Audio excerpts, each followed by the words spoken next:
Bueno, boa tarde. Moitas grazas pola asistencia a este acto. Estamos presentando a última novela de Luís Rei Núñez, Matarán as Reboiras. Moitísimas grazas á librería Cartabón por acollernos unha vez máis. Moitas grazas a profesora Camiño Noia que hoxe nos acompaña para falar da novela. Luís Rei é narrador, é poeta, é ensayista, é xornalista, xubilado xa, pero xornalista, non sei se quere que diga. Que o de xubilado o de xubilado, o de xornalista supoño que sí. Ser xubilado. É autor dunha extensa obra literaria, non? Unha obra literaria que en relación con Xerais, a primeira vez que publicou en Xerais foi no ano 2000, unha obra de narrativa ao gañar o Premio Xerais con Expediente Artieda, unha obra que aínda hoxe se lê con moitísimo prazer.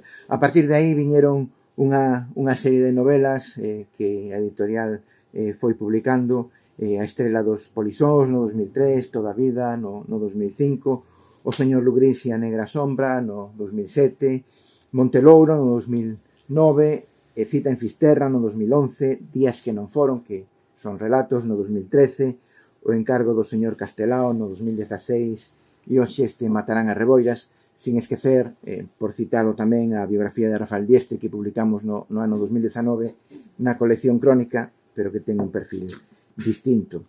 Así que creo que non hai moitos escritores en Galicia que teñan este volume de obra literaria e, sobre todo, este volume de páxinas, porque as súas novelas son novelas consistentes, novelas, ademais, de moitas páxinas, non? E toda esa obra se caracteriza por unha gran preocupación social, que está presente en prácticamente todas as súas novelas, e pola reivindicación constante da memoria, que é unha característica que Matarán as Reboiras comparte coas outras, non? Matarán as Reboiras é unha obra híbrida e unha obra moi contemporánea que bota man da ficción, pero tamén do testemunho, bota man da memoria e da non ficción, da documentación ou do documentalismo, por dicilo de algún xeito, non? En este título, Matarán as Reboiras, está en certa medida anunciando, digamos, un futuro que xa coñecemos, non? Nese sentido, podemos retroceder literariamente a un referente inevitable que é Crónica dunha muerte anunciada de Gabriel García Márquez, onde xa no título se condensa o que vai suceder, non? Aquí coñecemos a historia e, polo tanto, era inevitable coñecer o que ia suceder naqueles difíciles e últimos anos do franquismo, cando a policía matou a Reboiras en Ferrol, pero explicitarlo no título tamén é un exercicio de intencións, non? Un exercicio de intencións que ademais concentra toda a forza no nome de Reboiras, con toda a simboloxía que ten e que leva canda así, non? O título condensa no nome pois toda esa forza, pero tamén condensa todo o acontecido en Ferrol, tamén en Vigo, porque Vigo tamén está moi presente na novela, pero sobre todo Ferrol, no ano 1972 ata 1975, que é o momento en que se produce o asasinato de Moncho Reboiras, non? Nese sentido, a novela é unha novela que viaxa por un período temporal amplo, porque a acción se inicia no ano 2005 e a partir de aí retrocédese ata os últimos anos da década dos 60, que son xa a etapa final do franquismo, non? Realmente do que dá conta a novela é da represión deses estertores do franquismo, que foron estertores bastante dramáticos, non? A novela está protagonizada por Nardo Negro, que é un cámara da televisión galega, un xornalista iconoclasta, que foi, creo que se pode decir, porque aparece ao principio da novela, que foi despedido da televisión galega, e tamén por Sor Maravillas Párraga, unha monxa de esquerdas, filla dunha familia acomodada, adiñeirada, que ademais denosta nese momento dos anos 70 en que vive a Bob Dylan ou a Serrat por aburguesados e encomia a Joan Baez, a Paco Ibáñez ou a Víctor Jara, non? O cal, sin deixar de ser unha anécdota, nos dá moitas das claves do que estaba sucedendo naquel momento desde o ámbito político e tamén cultural, non? E entre estes dous personaxes, que son dous personaxes moi dispares, establecese unha intensa relación de amizade, non exenta de tensión ás veces, pero desde logo moi singular e tamén moi insólita, non? Sor Maravillas serve tamén, a súa figura, o seu personaxe, serve tamén para reivindicar en boa medida un certo sector da Igrexa que estaba comprometido naquel momento contra o franquismo e a favor das loitas polos dereitos sociais, non? Nardo Negro encarna a represión da televisión pública, a represión sobre os xornalistas, a censura e tamén sobre a información, non? E, polo tanto, lévanos a un tempo máis actual, non? Pero fala do control político dos medios públicos, non? Porque a novela non só se centra neses anos, como decía antes, non? 2005 retrocedendo aos últimos anos da década dos 60, non só se centra nese período principal que é do 72 ao 75, sino que ademais tamén aborda o que sucedeu durante a catástrofe do Prestige, o Nunca Máis, moi protagonizado na novela pola TVG, e con a guerra do ano 2003, cando Aznar era presidente do goberno, non? E ao mesmo tempo, de todas as loitas obreiras daqueles anos, dan conta personaxes que son ficticios, que son produto da imaginación, aínda que detrás de algúns podemos intuir persoas reais, evidentemente hai unha certa transparencia, aínda que non deixan de ser personaxes de ficción, pero evidentemente detrás de, por exemplo, Esmeralda Alegre Melo, pois hai probablemente alguén que poidamos percibir, como noutros casos, pero tamén moitos personaxes reais, moitas persoas, non? Que están aportando o seu testemunho, non? O seu testemunho documental, non? Como Rafael Pillado, como Xulio Aneiros, como Manuela Mordeus, en fin, persoas que realmente existiron, que participaron nos acontecementos de loita polos dereitos, polas loitas obreiras en Ferrol, e que aí están aportando toda unha enorme carga documental a esta novela, non? Que ademais a pon aínda máis en valor, non? Entón, nese sentido, na novela hai como dous estilos narrativos moi claramente diferenciados. Un primeiro estilo, que é un estilo moito máis literario, de frases longas, moi elaboradas, e polo tanto tamén, como decía, moito máis literario, máis de elaboración literaria, e un outro estilo, que é un estilo máis de crónica, que non por eso deixa de ser literario, porque ás veces é o máis difícil de conseguir, como ben saben os xornalistas, pero que é moito máis obxectivo, moito máis directo, e que bebe moito máis da oralidade e da espontaneidade. E iso fai que se aporte unha perspectiva tamén multifocal e colectiva, porque hai moitas voces que están falando e aportando a súa visión ao longo da novela, non? Unha técnica que Luís xa utilizara con anterioridade, non? Así que estamos diante dunha novela que é híbrida, unha novela que é capaz de combinar con discreción, que creo que é un dos grandes acertos da novela, que é capaz de facelo con discreción, ás veces conducíndonos sin que nos decatemos da ficción a non ficción, sen que nos deamos conta, moi ambiciosa, que ten ese enorme valor documental, detrás da que hai un enorme traballo de documentación, deso ten que dar conta Luís, pero calquera lector pode intuílo, facendo un enorme esforzo por construir boa literatura e de facer boa literatura ademais reivindicando ou novelando a nosa historia colectiva recente, non? Porque queirámolo ou non, pois o final do franquismo sigue sendo a nosa historia colectiva recente. Así que nese sentido, e moitos outros, polo carácter desta novela, polo seu peso memorialístico, documental e polo seu valor literario. É unha novela chamada Perdurar e unha novela que as futuras xeracións deberían ler para saber o que aconteceu en Galicia neses anos. Nada máis, e doulle a voz a Camiño Noia. Moitas gracias.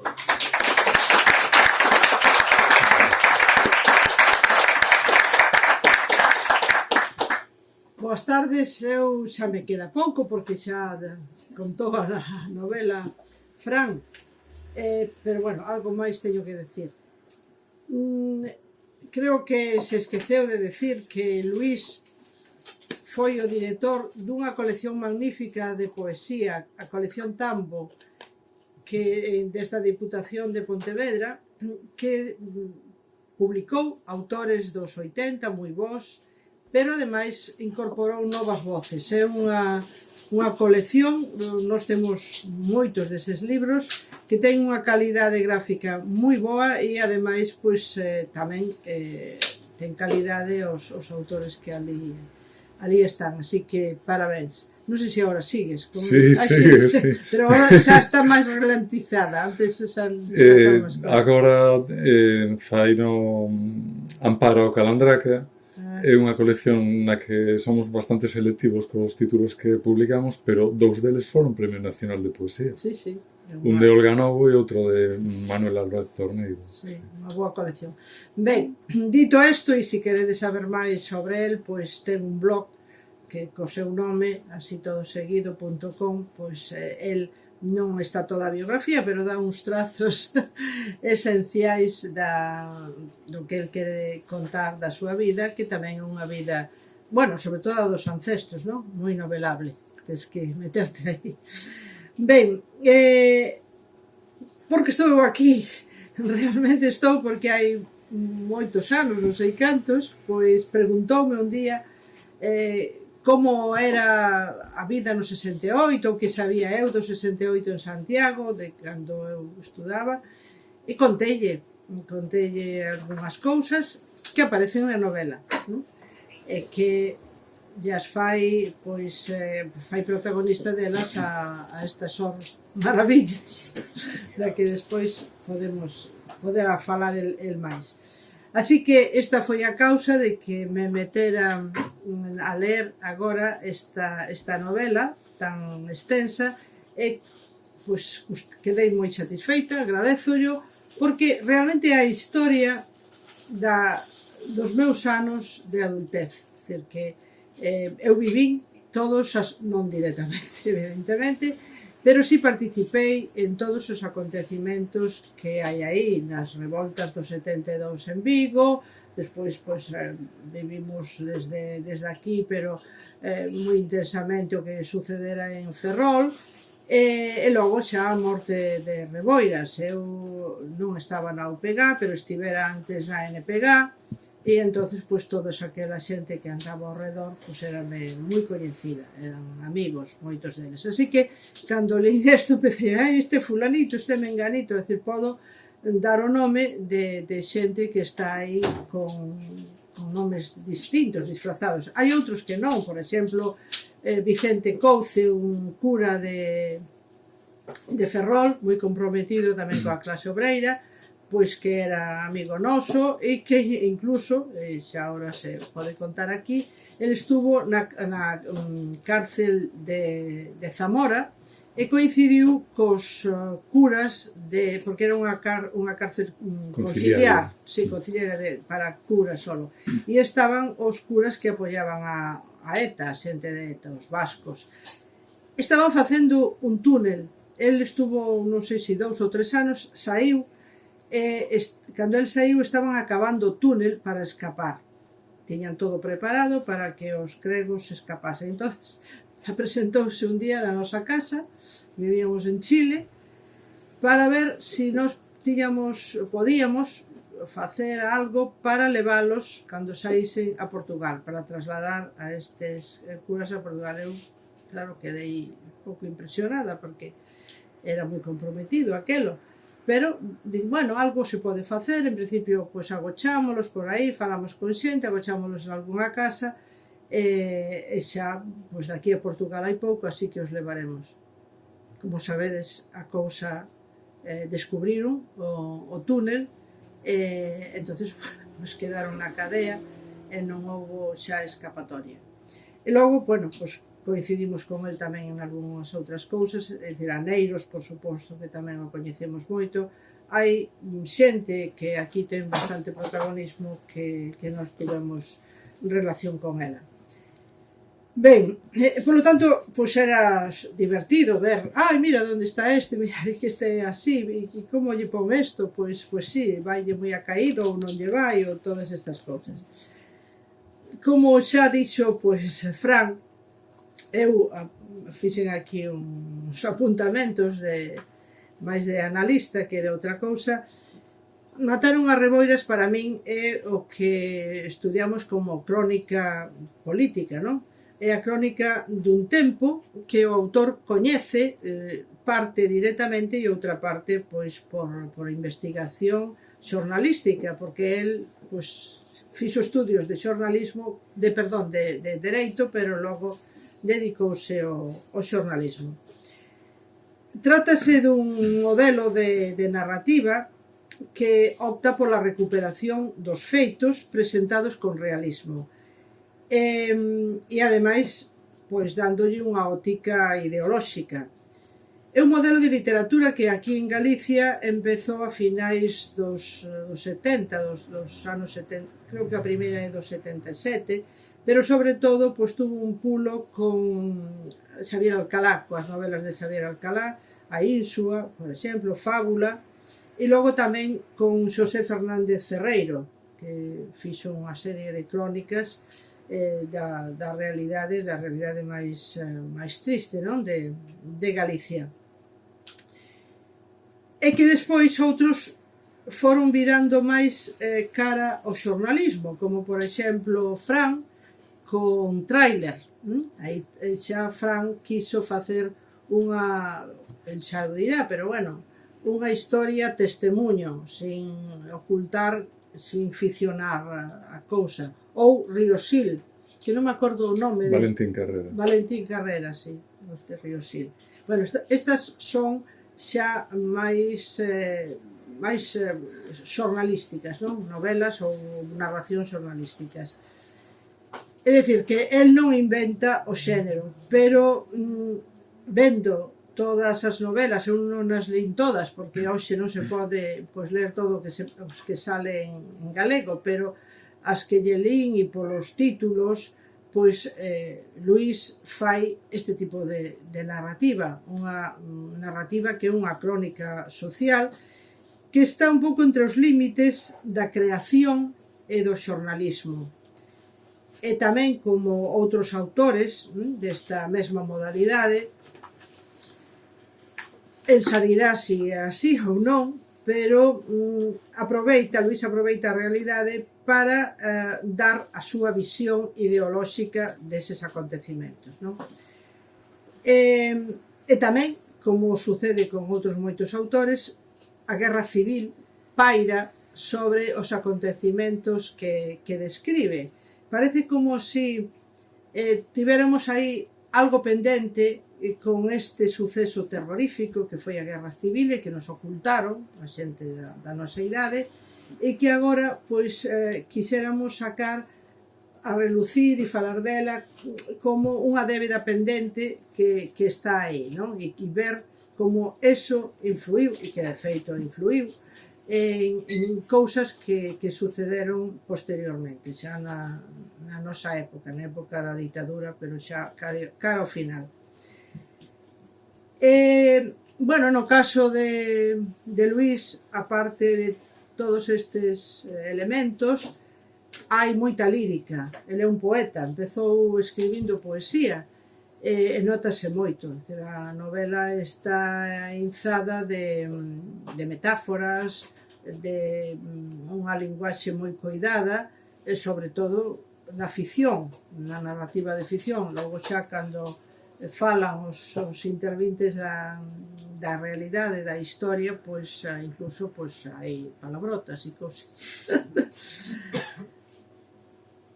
Bueno, como decía, pois podríamos poñerlle o nome a Pepe Prego, a Esmeralda, o profesor Fuco Fer, a moza de Reboiras, e a outros moitos, non?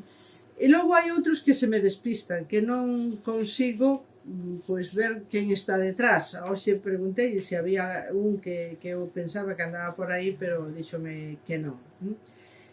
E logo hai episodios, por exemplo, da páxina, que agora xa non vou ler, porque pensei en principio que falábamos os dous xogos, o da páxina 311, que non sei se é realidade ou non realidade. El trata tamén, cando fai a entrevista a xente real, non?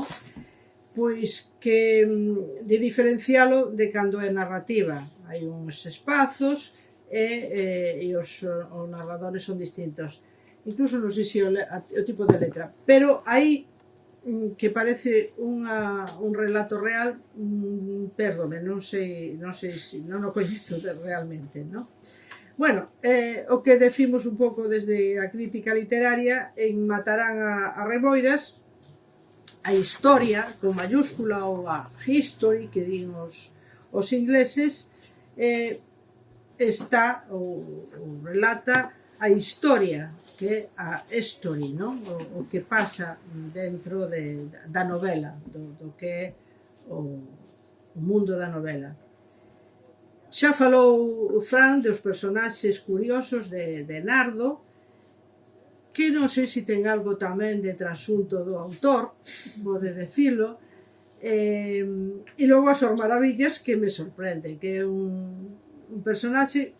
Agora pregunteille se estaba detrás a superiora do colexio da enseñanza, que era la Madre Azcárate, que na miña época era unha muller así, era andaluza, e ali na Compañía de María pois facíanse reunións clandestinas, debates sobre todo, marxismo, era moi aberta, moi aperturista, e ali non pasaba nada, pero parece que non. El xa comentará sobre... Pois, bueno, el non a coñeceu, que é moitísimo máis novo que a min, moitísimo máis, polo tanto... Eu preguntei que fora, depois xa mandaron marchou para Sevilla, e preguntei por ela e dixeronme que saíra da monxa, da compañía. Ben, desde o punto de vista do tempo da historia, hai unha interrelación entre o que se chama o tempo externo, o tempo histórico, e o tempo interno ou novelado, non? Que é unha característica predominante da crónica social, e que aquí pois está moi claro. O tempo histórico, o tempo interno é moi breve, pero o tempo histórico, como xa comentou Fran, pois vai a Guerra Civil e volve, todo o período en principio desde o 68, cando Maravillas conta a súa vida, ata a morte de Reboiras. Bueno, tamén é unha novela de intriga e de acción, e logo sorprende o capítulo final, que é bastante unha historia de amor. Quixo ao final pois que o protagonista pois tuvese un pouco unha recompensa, non? E acabase con un happy end.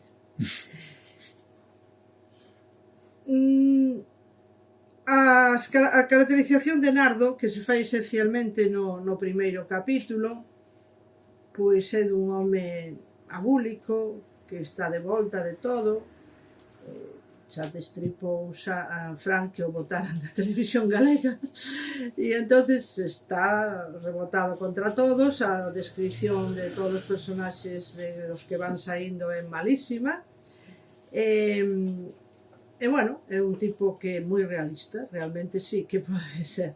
Xa de Sor Maravillas, pois xa como dixen é un pouco extraña, pero bueno, tamén pode ser, non?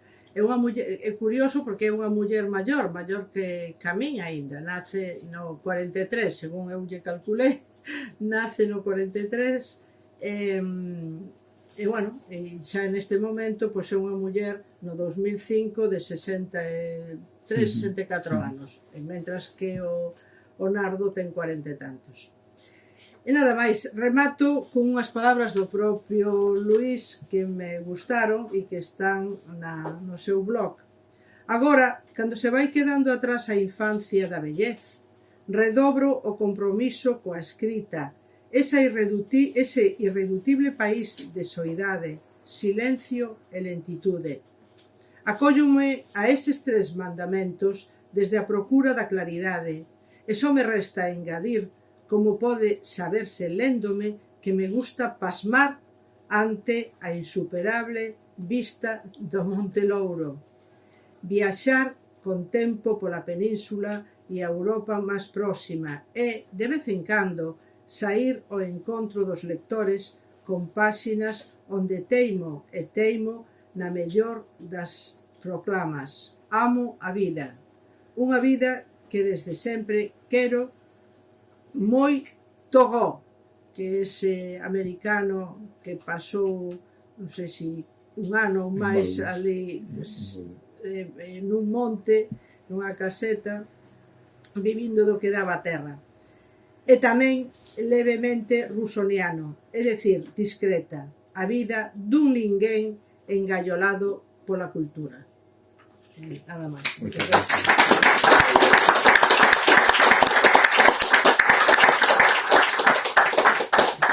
Bueno, moitas grazas, casi podía levantarme e marchar, porque, en fin, contaron moi ben todo, e creo que xa vos podes facer un pouco unha idea do que é o libro.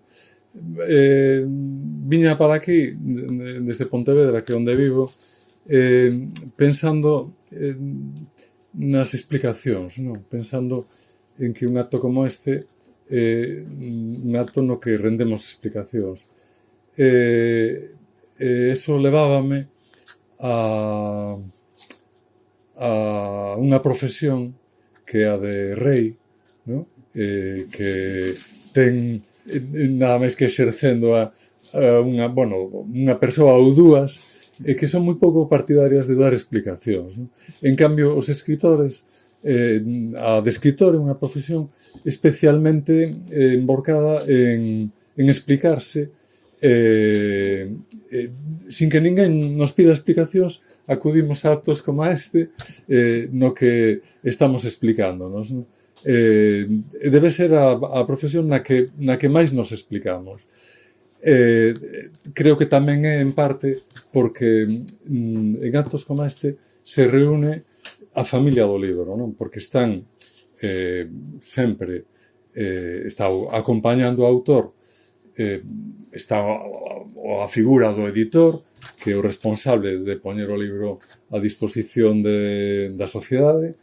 Ás veces está un crítico ou un estudioso da literatura, unha estudiosa como Camiño. Están os lectores e, por lo tanto, está toda a familia do libro, non? E será por eso polo que somos tan partidarios de dar explicacións cando outros fusen de dalas, non? Bueno, en todo caso, agradezovos moito que esteades hoxe aquí, porque eu viña un pouco temeroso de que con tempo tan bo en Vigo, onde non coñezo a moita xente, pois que estivésemos máis en familia do que estamos, e iso pois nunca agrada, non? Cando teóricamente convocas para falar, e non só para falar nós, porque despois podemos abrir un turno de se queredes, se vos parece oportuno, de preguntas ou de intervencións, e convertimos isto pois nun parladoiro, non? Se mo permitides, para non perderme nesas explicacións sobre o libro, vou sacar a miña libretita, que tamén teño unha libretita, e vou intentar contar cousas que non contaran eles antes, non? A primeira pregunta que nos fan sempre os que escribimos é por que escribes, non? E para iso hai multitud de respostas, e cada tantas como escritores. Unha das máis célebres é a de García Márquez, que di que escribe para ser querido, para que o queiran máis, non? Eso creo que debe valer para todos os escritores, prácticamente, é unha ambición, se cadra é algo demasiado ambicioso, pero en todo caso, conmigo, na miña experiencia, realmente pesa máis a hora de poñerme a escribir o feito de intentar facer o libro que eu quero ler.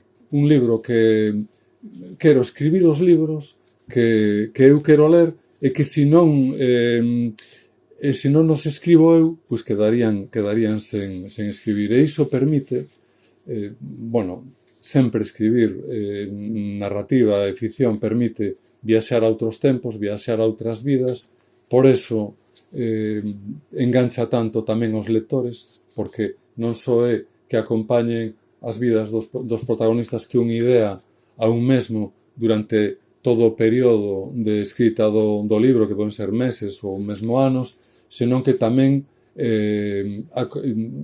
transforman a vida durante o tempo de lectura dos lectores, non? E os lectores, ao final, acaban sendo case tan autores do libro como autor porque lle están dicindo cousas distintas. Os libros, a lectura dos libros, os libros dinlle cousas distintas a distintos lectores. Por lo tanto, eso é que cada lector fai o libro seu.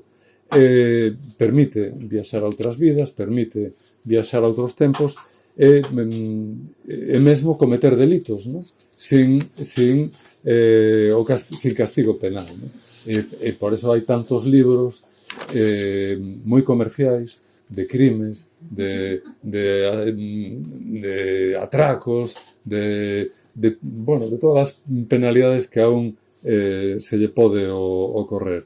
En todo caso, para facer eses libros que eu quero ler, hai un proceso previo que é similar ao de todos os autores, non? Por un lado está unha chispa inicial que é a que vai prender a mecha, non? Eso fixo fortuna unha expresión que utilizou Joyce, que era a da epifanía, non? Ten que haber unha epifanía, ten que haber algo que prenda a mecha. E eso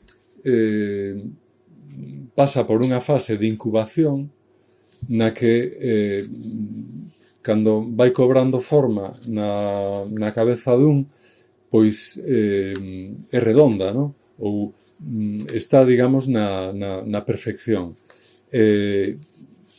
Finalmente, o resultado nunca é perfecto. Decía Saramago que escribir era facer unha viaxe á imperfección. E mesmo un autor tan importante, aínda que pouco prolífico, como Juan Rulfo, que publicou dous libros que son dous monumentos, non? O Pedro Páramo e El llano en llamas, cando lle preguntaban que sentía despois de escribir un deses libros, e el dicía remordimientos, non? Quero decir que finalmente na viaxe que un fai a un tempo que pode ser dun pasado máis próximo, dun pasado máis afastado, cunhas figuras que son as que protagonizan os feitos, pois pode resolverse pois dunha maneira máis satisfactoria, pero en todo caso sempre acaba sendo menos do que na idea inicial tiña. En esas distintas fases de escrita, unha parte moi importante é o acopio de materiais, non? Polo menos no meu caso. E aí están pois testemuños, por exemplo, neste libro, recollidos de moitas persoas que despois aparecen co seu nome e apelidos ou transformadas en figuras literarias simplemente. Están pois están os escritos dos especialistas na historia, por exemplo, neste caso, do movimento obreiro galego ou do movimento nacionalista en Galicia, e tamén está como parte moi importante para recrear un tempo e a atmosfera dun tempo, pois as fotografías, a visitas a hemerotecas para consultar a prensa da época, e mesmo documentos, non? Documentos forenses, partidas de nacemento, cartas que se dirixen distintos correspondentes contándose cousas, e bueno, e esa non sei no caso de Fran, pero no meu caso é a fase máis pracenteira da escrita. Hai un traballo de escribir que consiste en poñerse diante do folio en branco ou dunha pantalla e ir sumando palabras nunha estrategia, non? Para acabar convertendo eso nun artefacto literario, e iso está moi ben. Eso inclúe moitas revisións e moitas correccións, ou o que Rafael Dieste chamaba desescribir, o sea, casi tan importante saber desescribir como saber ou pensar que se sabe escribir, esa é a parte que despois ten que quedar invisible case no libro. Por un lado, recolles todo iso, daslle forma, sitúalo en distintos capítulos, en distintos lugares do libro, pero a aspiración que tes é a que casi quede como non como un documento dun historiográfico, non de ninguén, senón como unha conversa que un establece cos lectores e nos que lle vai contando o oído pois os acontecementos. A chispa inicial neste libro, eso que Joyce chamaba epifanía inicial, era o caso Reboiras, non? Eu, uns anos antes, publiquei unha novela que se titula O encargo do señor Castelao, que cruza as vidas de Castelao, que sobradamente coñecido en Galicia, de José Gómez Galloso, que era un militante comunista que na clandestinidade ven aquí a organizar o partido en Galicia, en colaboración con Antonio Seoane, que era o responsable das guerrillas, e que foron fusilados os dous no ano 48 na Coruña. E con aquilo, pois, pensaba que era bo completar a visión panorámica do país con outros acontecementos. Inicialmente neste libro ia ser só a peripecia vital e política de Moncho Reboiras, pero o argumento revelouse con B, non con V, e finalmente a ambición era a de ofrecer un friso histórico que recollese iso, pero recollese tamén outros episodios. Desde a óptica dun novelista, o sea, isto é unha novela, non é un libro de historia, non? E creo que nos está permitido aos novelistas utilizar a historia e mesmo retorcela, porque tamén os historiadores novelan cando nos están contando feitos do pasado. En todo caso, do que se trata era de conseguir co que ti faz a suspensión da incredulidade dos lectores, de maneira que calquera cousa que lle contes a vexan como perfectamente posible e verosímil. E debo dicir que ás veces resulta máis verosímil algo que forma parte da invención dese proceso de escrita que un acomete, que algo que foi perfectamente real e que contas perfectamente como foi. En todo caso, por que quería facer ese friso histórico dun tempo do país? Pois porque creo que está na raíz do noso tempo. A mí non me interesa a historia pois dun emperador romano ou a historia dun convento da Idade Media, ou polo menos penso que non me vai interesar. De momento non me interesou e penso que non me vai interesar.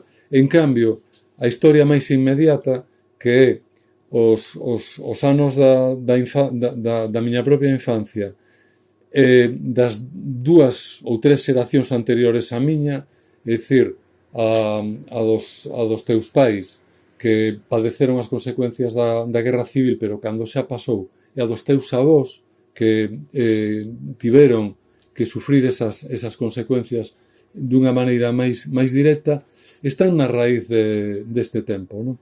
E por iso,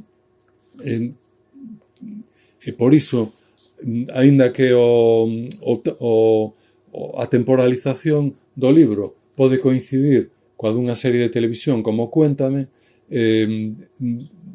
eu creo que é máis veraz o que podo contar eu, sobre todo para lectores desde aquí, non?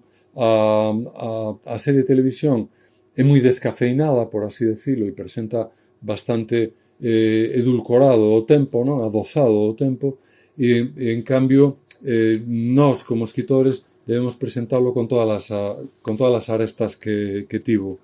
En ese sentido, non é descafeinada o libro, senón que ten toda a cafeína e ademais ten gotas, non? Digamos. E por outro lado é a versión desde nós. O sea, non estamos contando uns anos en Madrid ou en Barcelona ou non, estamos contando os anos, os nosos anos, non? E aí ten que ver o que dicía antes de que quero escribir os libros que quero ler, e que se non os escribes ti, pois son historias que quedarían sen contar. A deste libro, o tempo presente no libro é os primeiros anos 2000, cando se afunde o Prestige e hai todo o movimento Nunca Máis, que levanta toda a conciencia de unha sociedade que produce a remuda no goberno da Xunta de Galicia, pero tamén está o Non á Guerra, que tamén leva a un cambio político no goberno central, pero desde ese presente do libro o que se contan son outros presentes que xa están no pasado. Por un lado, a insurrección obreira do ano 72 en Ferrol, que tivo o centro en marzo dese ano e que tivo un segundo capítulo moi importante en setembro en Vigo, e o ano 75, cando hai unha cacería da policía franquista que remata coa experiencia do destacamento armado da UPG que lideraba Moncho Reboiras coa súa morte, e tamén a loita contra a instalación da planta de gas no interior da ría de Ferrol. E todo iso contado desde a óptica dos dous protagonistas do libro, que se adiantaron Camiño e Fran, que son un operador de cámara de Televisión de Galicia, un reporteiro gráfico de Televisión de Galicia, e unha monxa, non? Eu confeso que leo a Vargas Llosa, non? Se cadra tedes que disculpar esa Vargas Llosa, nun libro que acaba de sair, que é un ensaio sobre a figura de Benito Pérez Galdós, di que Galdós, que é un gran novelista, non? Un dos grandes da novela europea, que está na raíz da novelística que podemos facer hoxe, que o que nunca soubo ver era que o libro, o sea, a novela, o primeiro personaxe que un escritor ten que crear nunha novela é o narrador ou a narradora, non? Aínda que despois conte en terceira persoa os feitos, non ten por que ser en primeira persoa. O narrador, a narradora deste libro é unha monxa que ten unha biografía que explica un pouco, digamos, a aposta vital e política ou ideolóxica que despois fai.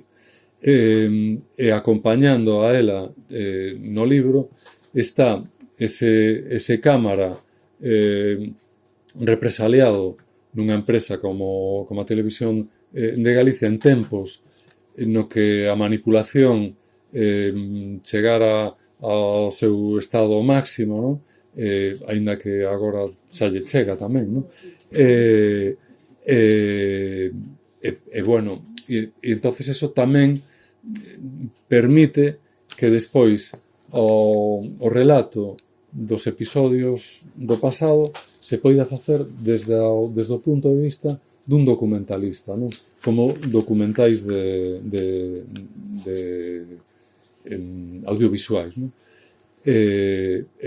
Digamos que a parte central do libro, non? O músculo máis importante do libro é un episodio que narra os feitos de Ferrol do ano 72 e outro que narra a cacería de Moncho Reboiras tamén en Ferrol no ano 75. A estirpe desta novela é a de Pérez Galdós nos episodios nacionais, é a de Max Sau no Laberinto Mágico, que é a serie dos campos, non? E a de, máis recentemente, de Almudena Grandes nos episodios dunha guerra interminable, non? Inés y la alegría, el lector de Julio Verne, etcétera, etcétera. Son os deles son xa monumentos, non? Porque hai determinados libros que contan episodios de todo un país que se alzan a categoría de monumentos, non? Por exemplo, están os Miserables de Hugo ou esta Guerra e Paz de Tolstoi. Bueno, eu creo que podemos de cando en vez aspirar a facer novelas que, respetando a xerarquía, no? O escalafón, pois que se aproximen un pouco ao que fixeron os grandes mestres. E neste sentido, con eses un pouco con esa parentela que eu aspiro a que teña este libro, pois o que aparece é aquí exactamente igual que nos libros de Grandes ou de Pérez Galdós ou de Au, aparecen personaxes co seu DNI, con nomes e apelidos, e contando cousas pasos da súa vida, pero acompañándoos a eles, e tamén para non facer un elenco interminable, aparecen outros personaxes que son pura invención, aínda que nunca consigamos desprendernos da nosa propia biografía a hora de crear un personaxe. E decía Camiño que o cámara que se cada era un alter ego meu. Eu creo que todos os personaxes do libro son un alter ego meu. Eso tamén o dicía Flaubert, non? De Emma Bovary, non? Que era él e tal. E claro, un señor de mostacho e máis ben orondo e tal, que se identifica ata ese punto con un personaxe, pois o que quere dicir é que sempre en todos os personaxes aparecemos nós mesmos. En todo caso, cando se altera a identidade de algún que pode semellar a alguén extraído da realidade, o que se fai é, ou o que eu pretendo facer é un aviso aos lectores no que lle digo permanecede atentos, porque porque senón pois vos podedes perder. O que une a eses protagonistas dese tempo histórico, non? Basicamente os metalúrxicos que fan a folga de Ferrol no ano 72, a vanguarda nacionalista dese destacamento armado da UPG, e a loita ecolóxica do Comité Cidadán de Emerxencia en Ferrol contra a instalación da planta de gas no interior da ría, o que os une é un ideal de mellorar o mundo, non? Por distintos conductos, non? Por un lado está a loita de clases que aspira a ser secundada polas masas.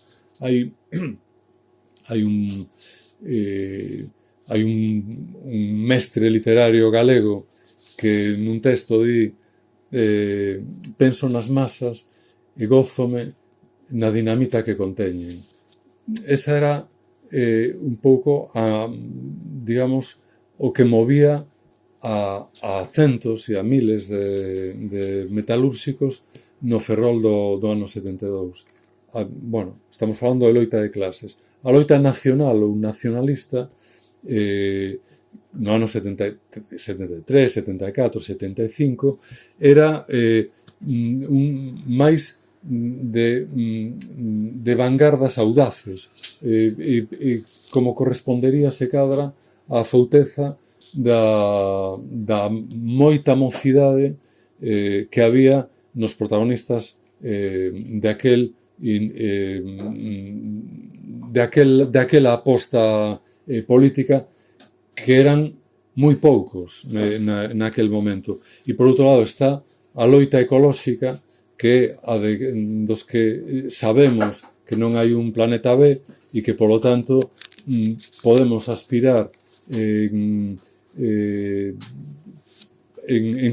para conservar o mundo en que detrás desa bandeira poida estar toda a sociedade, porque acabar co planeta é acabar con todos nós, tanto da condición social que sexamos, das ideas políticas que teñamos ou do que queiras. No fondo, cando se organiza unha loita transversal como a de Ferrol contra a instalación da planta de gas, pois o que se fai é loitar contra unha agresión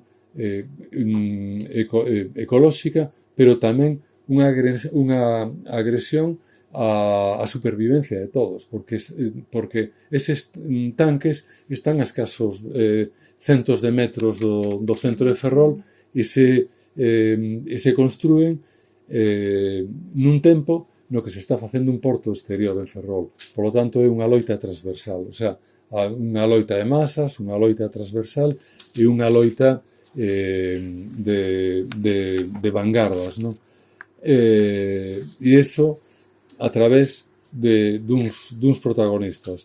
E xa vou terminando, porque creo que me estou enrollando e quería que, si queredes oportuno, pois que despois falemos un pouco máis. Na miña trayectoria literaria hai moitos nomes propios, non? Está, por exemplo, nunha historia dun amor apaixonado e clandestino, está unha poeta galega.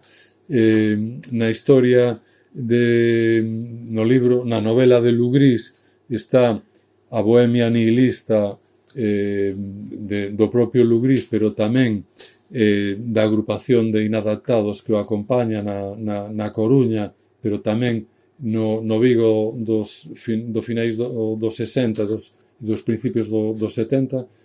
Morre en Vigo, na beneficencia, e está enterrado en Vigo. Está a vinganza xusticiera que move a Castelao e que une o camiño de Castelao de José Gómez Galloso, nunha novela da que falamos antes, e tamén está o músculo dos ideais, digamos, que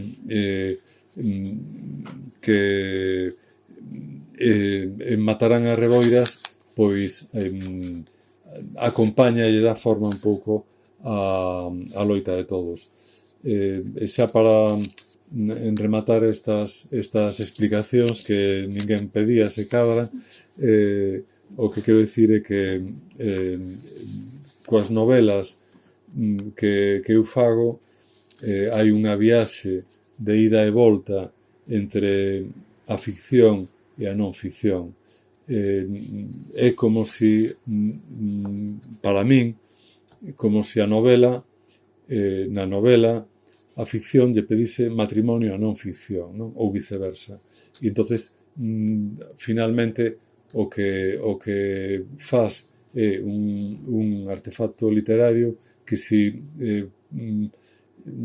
botando man da historia e tamén da política do país se convirte nunha compaña pracenteira dos lectores, pois, ou polo menos dunha maioría dos lectores que se acheguen ao teu libro, pois polo menos se ve recompensado un traballo de moito tempo, como é construir unha novela que pode, en fin, que pode pasar inadvertido si a rodea a indiferencia dos lectores, e polo tanto é un esforzo que recompensa únicamente o traballo de escribila, que é o que basicamente nos move. En todo caso, si só me tivese a min como lector, ou un libro escrito por min, xa é recompensa abonda, e por eso teimo en escribir libros. Pero, bueno, en actos como este vexo que hai máis xente a que pode interesar e acompañala e entretela durante unhas horas a lectura dun libro como este. Eu agradezo moitísimo e agradezo a todos a vosa presenza agora aquí acompañándonos. Moitas gracias.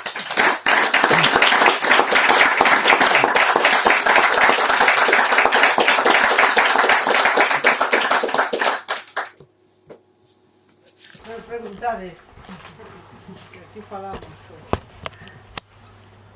Bueno, quero decir que, home, como lector de Luís Rei Núñez, un sempre leva sorpresas, porque eu, a primeira obra que lin del foi unha vez que quixen recorrer a Costa da Morte e collín Imán Fisterra como suposta guía da Costa da Morte. E resultou que me entraron moitas máis ganas de coñecelo a él que a Costa da Morte. Por certo, que en Imán Fisterra xa aparece o tema da represión no noso medio público máis habitual de comunicación, non? A máis contado moi cerca seguramente do momento en que viviu, non? Sobre a TVG, sobre os manexos de Fraga, etc. Entón, pois creo que é un gran libro que merecería quizás unha reedición, e está xa. E logo, teño que confesar tamén un momento en que cortei, bueno, en que xa distingo na narrativa de ficción histórica de Luís dos momentos. Eu quedei encantado de O señor Lugrís e a negra sombra, que lin dúas veces e anotei, porque ese ano, bueno, pasa que Luís tamén tivo, non direi mala sorte, pero a época en que saiu O señor Lugrís saiu un enorme novelón, que non vou dicir de quen, que tamén novelaba a Coruña da época, con vistas hacia atrás, e saiu algún libro sobre Luís Rei Núñez máis. Entón foi unha especie de anos de Rei Núñez, e quizáis o libro de Luís Rei Núñez sobre, quer dizer, o ano de Lugrís, o ano Lugrís, exposición de Lugrís, quizáis o libro de Luís Rei Núñez sobre Lugrís foi o que menos se citou e o que menos se leu sobre Lugrís, non? De outras obras do ano 2005, 2006, 2007 que citaban a Lugrís, non? Deume pena, porque é un libro que ten moita empatía coa figura de Lugrís. E agora vou o que quería dicir. Logo li no Expediente Arteda e o de Castelao. Ben, o salto a falar de grandes personaxes, digámoslo así, é o que aún lle bota para atrás. É dicir, eu non exixo que me fagan unha narración pois que descubra que matou a Kennedy, non? pero quer dicir que o lirismo que había no señor Lugrís, que ao mesmo tempo era unha crítica do franquismo, é un testemunho tremendo, logo se convirte nunha especie de, perdón por dicirlo, caza de quen e caza de que dato histórico é certo ou non, porque no de Castelao, por exemplo, eu tiven que investigar e quixen investigar quen era Galloso, entereime de quen era este, efectivamente. Entón, teño moitas ganas de ver esta novela, por suposto, non? Despois de escoitar todo isto, pero quero dicir que o lirismo da narrativa que falou Camiño Noia na narrativa de Luis Rey Núñez, quizáis o sitio onde está máis elevado é na novela de Lugrís, non? Que me sigue parecendo un cumio da túa obra, non? Narrativa, non? Poesía tamén me gusta e outra cousa. Entón, pois teño moitas ganas de lelo. Que te vou dicir? Botoume un pouco para atrás neste novo diseño de Xerais a portada, non? Porque é unha portada de cartel, non sei, cartel anos 20, URSS, non? Pero bueno, quer dicir que agora Xerais ten este diseño, non é unha crítica, é simplemente que cambiou de diseño, antes era un diseño máis uniforme, non? Tías directamente a letra, agora entras no libro pola portada tamén, non? Entón, pois teño moitas ganas de lelo, desde logo a portada ofrece moito, quer dicir, ofrece moito porque é un cartel moi ben diseñado, que, por certo, non sei de quen é porque, xa che digo, ainda non a li, nin a mirei moito. Queríase preguntar iso, se ti, é dicir, que parte da túa empatía lírica cos personaxes notas na sucesión de novelas de non ficción barra ficción que estás facendo, non? Porque eu xa digo, na novela de Lugrís, eu creo que había moito de ti tamén, é dicir, de feito apareces ti. Hai un momento en que iso é o que chaman os narratólogos como Camiño Noia, mise nabim, non? É dicir, hai un momento en que Luis Rey Núñez de neno se cruza con Lugrís, que é o que máis me encantou. Eu xa me co libro da man, en fin, case, non sei, sentí un placer moi grande como lector, e tamén como lector que ten cariño polo autor que lee, non? En que medida hai esa empatía, non? Por exemplo, ti é un nome de Pontevedra, ti coñeces moi ben a Coruña, é un nome que se move por a Costa da Morte. Bueno, sí, pero quero dicir que xa sí que es da Coruña, pero reivindicas Pontevedra. Sí, non, é unha cosa moi rara. Entón, supoño que terás feito moitas conversas con xente de Ferrol, non sei se viviches en Ferrol. Sí, no, pero sí, para este libro sí. Sí, teño moitas ganas porque eu vivo en Ferrol 4 anos, entón teño máis ganas tamén de ver como está o tema ese, non? Entón, felicidades, por suposto, de un lector de obras anteriores rendido, con moitas ganas de ler esta, non? Pero quería que me comentases se ti de Lugrís a meterte xa con Artieda e con Castelao, que son personaxes, é dicir, eu vexo aí unha diferencia, porque pasas de un personaxe histórico pero misterioso e non estritamente político, digámoslo así, a temática claramente política. É dicir, claramente política, con Artieda, non? Perdoa que fale tanto, pero é que realmente tiña moitas ganas de falar. No, en fin, agradezocho e atrévome a facer unha petición que esa maneira tan entusiasta que tes de falar da miña obra que tamén a prodigues por aí fora. Que non quede só aquí nesta catacumba e tal. Bueno, Expediente Artieda é moi anterior moi anterior non. Expediente Artieda é do ano 2000 e o señor Lugrís é do ano 2007. E os dous, aínda que os dous levan, digamos, un nome propio no título, un Invención Pura e outro real, pero real ata o punto que Lugrís foi un personaxe real, non? Porque tamén xa é un personaxe literario e tal.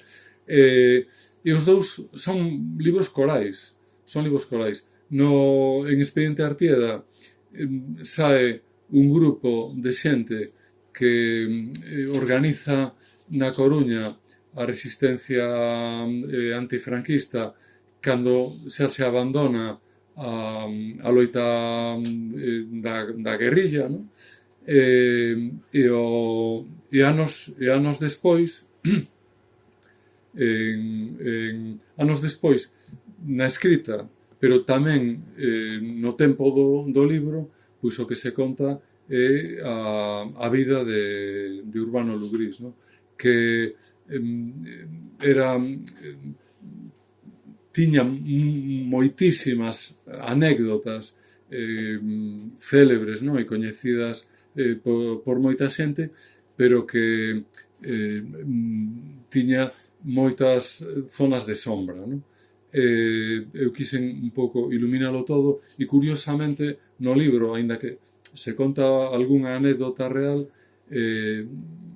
permitime o luxo de inventarlle moitas e finalmente hai lectores que pensan que esas anécdotas inventadas son as que, bueno, hai unha mistura que é unha cousa bonita, non? Que cando se produce dunha maneira espontánea despois das lecturas de distintas persoas e tal. Pero, bueno, teñen esa cousa que é un retrato da Coruña, dun tempo da Coruña dos anónimos que loitan contra o réxime de Franco, no caso do Expediente Artieda, e da Coruña máis bohemia, eu dicía antes, nihilista, da xente que está un pouco nas marxes e que se move cun pé na oficialidade e con outro pé pois tamén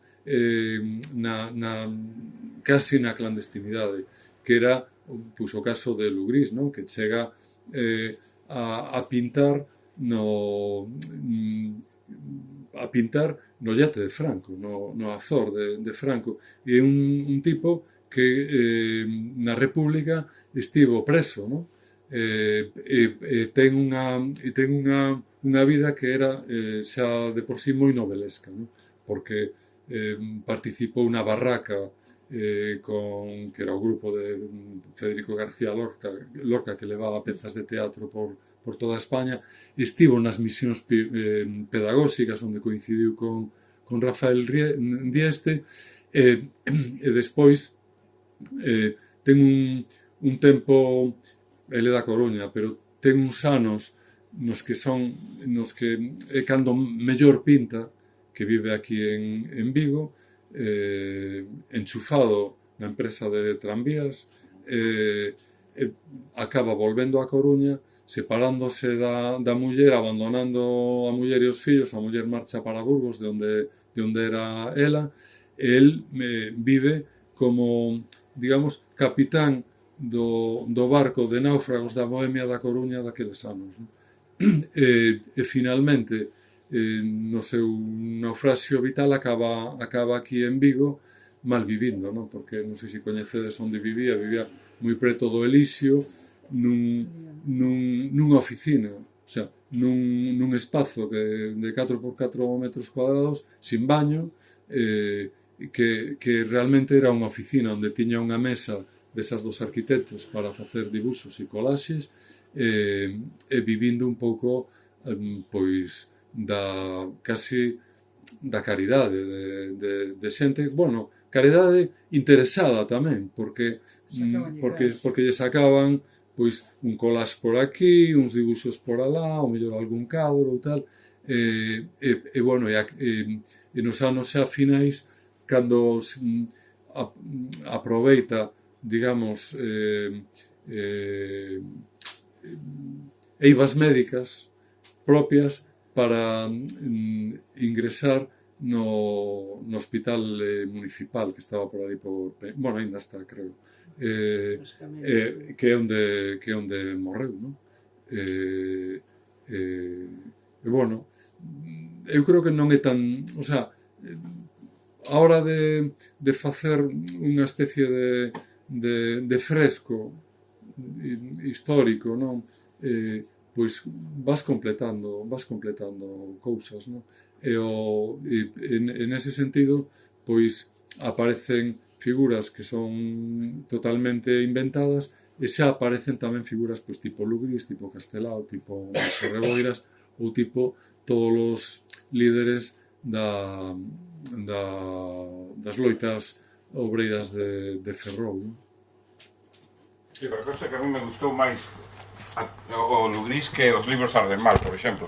Que os libros arden mal é unha novela cunha estrutura moi complicada, complexa, con saltos e saltos atrás, que, por certo, non sei por que pensei nela, cando lín o resume da tua novela, que está moi mal que diga isto, porque non a lín, pero, é dicir, os libros arden mal como retrato da Coruña do franquismo máis tremendo, figuras, non é Lugrisó, tamén está, bueno, outras figuras, non, Avilés e tal, pero creo que a túa novela gustoume máis, é dicir, digo así, sinceramente, que os libros arden mal, porque justamente como narrativa e sen tanta complexidade funcionaba moito mellor, é dicir, non me tiñan que explicar o Lugrís como me tiveron que explicar ou tiven que autoexplicarme os libros arden mal, non? Entón, perdoa que se diga, pero gustoume máis, é simplemente para dicilo que viron a voz a lei de atrás. Eu teño unha pregunta para centrármonos un pouco máis se cadra nesta obra concreta. Tiña unha máis, pero non me quero atrever, entón vou facer dúas moi rápidas.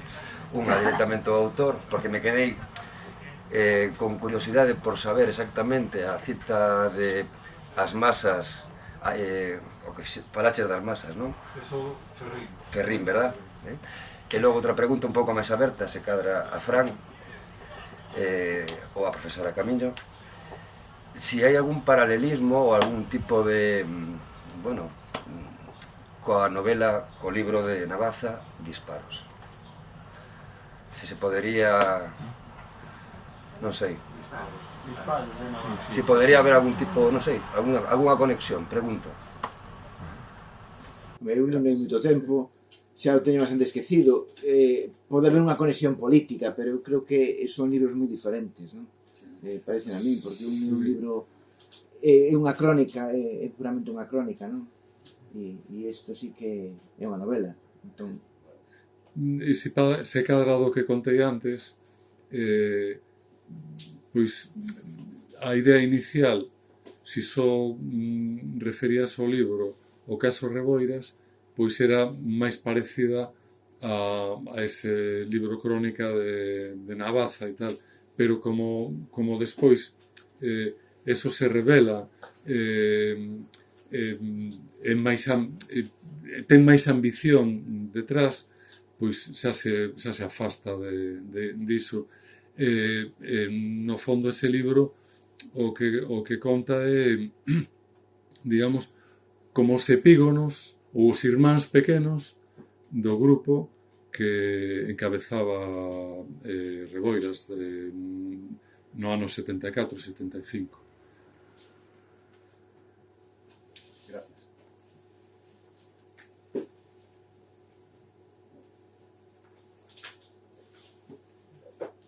Bueno, se hai alguna pregunta máis, pois adiante. Se non, pois damos o acto por rematado, non sei se Luís quere... No, eu agradezo os libreiros a paciencia que teñen con nós, porque sí.